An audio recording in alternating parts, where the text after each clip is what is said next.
अमेरिकेचे एक मोठे अधिकारी लिंडसे ग्रहम युक्रेन दौऱ्यावर गेले होते. तिथून ते परत आले आणि 24 तासाच्या आतच त्यांचा मृत्यू झाला.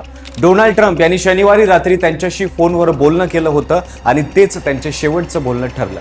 अमेरिकेच्या राजकारणातला एक महत्त्वाचा शिल्लेदार दौऱ्यावरून परत आल्यावर अचानक मरून गेला. पण आता मागे अनेक प्रश्न आहेत. तर कोण होता ग्रहम? त्याचा घातपात असू शकतो का? आणि त्याच्या मृत्यूची एवढी चर्चा का होत आहे? सविस्तर पाहू या व्हिडिओच्या माध्यमातून. नमस्कार, मी पंकज आणि तुम्ही पाहताय कसं काय. लिंडसे ग्रहम हे अमेरिकेच्या सिनेटमधले रिपब्लिक पक्षाचे सिनेटर होते. दक्षिण कोरियाला राज्याचं प्रतिनिधित्व करणारे ग्रहम 2003 सालापासून म्हणजे जवळपास 23 वर्ष सिनेटमध्ये कार्यरत होते. सुरुवातीला ते डोनाल्ड ट्रम्प यांचे कट्टर टीकाकार होते, पण कालांतराने ते ट्रम्प यांच्या सर्वात जवळच्या सहकाऱ्यांपैकी एक बनले. गोल्फच्या मैदानावर ट्रम्प यांच्यासोबत नियमित दिसणारे ग्रहम परराष्ट्र धोरणाच्या बाबतीत विशेषतः रशिया आणि इराण संदर्भातल्या ट्रम्प यांना सल्ला देत असत. गेल्या आठवड्यात शुक्रवारी ते युक्रेनच्या दौऱ्यावर गेले होते, जिथे त्यांनी अध्यक्ष झेलेन्स्की यांची भेट घेतली. या भेटीत त्यांनी एका ड्रोन कारखान्यालाही भेट दिली आणि हातात ड्रोन घेतलेला फोटो सोशल मीडियावर शेअर केला. हा दौरा त्यांच्या युक्रेनमधला 10वा होता. यावरूनच युक्रेनसाठी त्यांची बांधिलकी किती जुनी होती हे लक्षात येतं. शनिवारी संध्याकाळी अमेरिकेत परतल्यानंतर काही तासात त्यांची तब्येत अचानक बिघडली आणि रात्री उशिरा त्यांचं निधन झालं. वयाच्या 71व्या वर्षी झालेला हा मृत्यू अचानक होता आणि त्यांच्या कार्यालयाने याला ब्रीफ अँड सडन इलनेस म्हणजेच थोड्याच वेळात उद्भवलेला आणि तीव्र स्वरूपाचा आजार असं सांगितलं. रविवारी सकाळी लवकरच याबद्दल अधिकृत निवेदन प्रसिद्ध झालं आणि काही तासातच संपूर्ण अमेरिकेच्या राजकीय वर्तुळात शोककळा पसरली.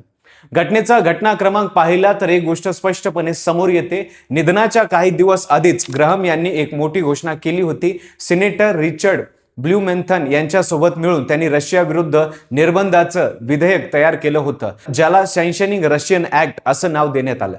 या विधेयकानुसार रशियाकडून तेल, नैसर्गिक वायू किंवा युरेनियम खरेदी करणाऱ्या कोणत्याही देशावर 500% आयात कर लावण्याचा अधिकार अमेरिकेच्या राष्ट्राध्यक्षांना मिळणार होता. या यादीत भारत, चीन आणि ब्राझील हे 3 देश प्रमुख लक्ष होते, कारण रशियाच्या समुद्रमार्ग होणाऱ्या तेल निर्यातातला मोठा वाटा हे देशच उचलतात. शुक्रवारी युक्रेनच्या राजधानीतूनच ग्रहम यांनी पत्रकारांना सांगितलं होतं की व्हाईट हाऊस सोबत या विधेयकावर सहमती झाली आहे.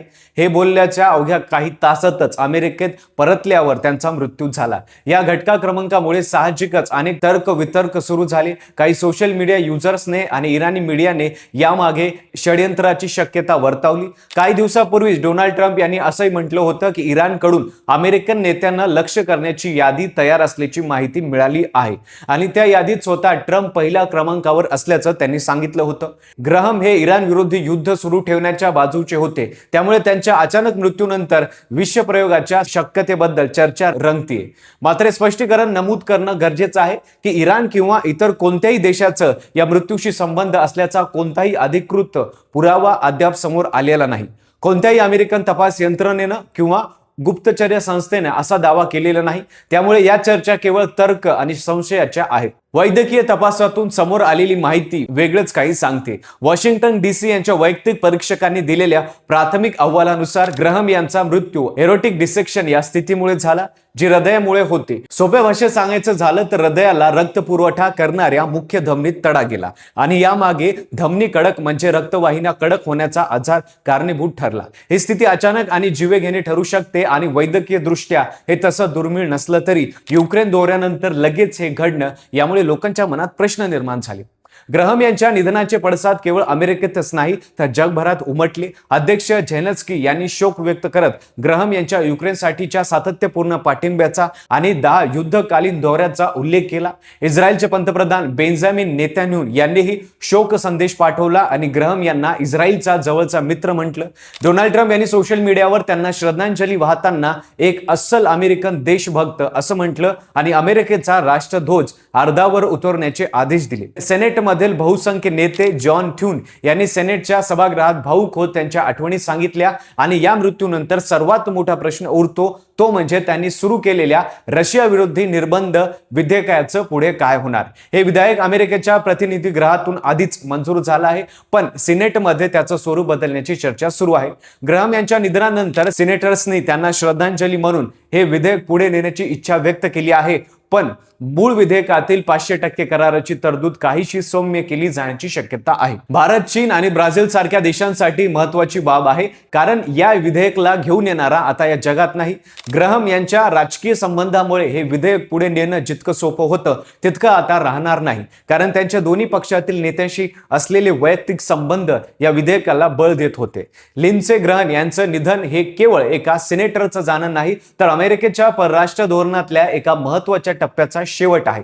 युक्रेन युद्धात रशिया विरोधात कठोर भूमिका घेणारा आणि इराण संदर्भात आक्रमक धोरणाचा पुरस्कार करणारा एक प्रभावी आवाज आज शांत झाला आहे. त्याच्या जाण्यामुळे युक्रेनला मिळणारा अमेरिकेतला राजकीय पाठिंबा कमकुवत होऊ शकतो आणि रशिया विरोधी निर्बंधाची तीव्रता कमी होण्याची शक्यताही नाकारता येत नाही. वैद्यकीय अहवाल काही सांगत असला तरी एका दिवसात परराष्ट्र धोरणाला एवढा मोठा खेळाडू गमावणं हे अमेरिकेसाठी आणि जगासाठी मोठा धक्का आहे. या संपूर्ण घटनेकडे बघताना एक प्रश्न मात्र मनात निर्माण होतो की राजकारणातलं एक मोठं गणित नेमक्या या क्षणी विस्कटून जावं हा निव्वळ योगायोग होता की यामागे आणखीन काही दडलेलं आहे. याचं उत्तर कदाचित येणारा काळच देईल. पण तुम्हाला काय वाटतं, त्यांचा घातपात झाला असेल का? तुमचं उत्तर कमेंट मध्ये नक्कीच सांगा. व्हिडिओ आवडला असेल तर लाईक करा, चॅनलवर नवीन असताल तर चॅनल सबस्क्राईब करा विसरू नका आणि पाहत राहा फक्त कसं.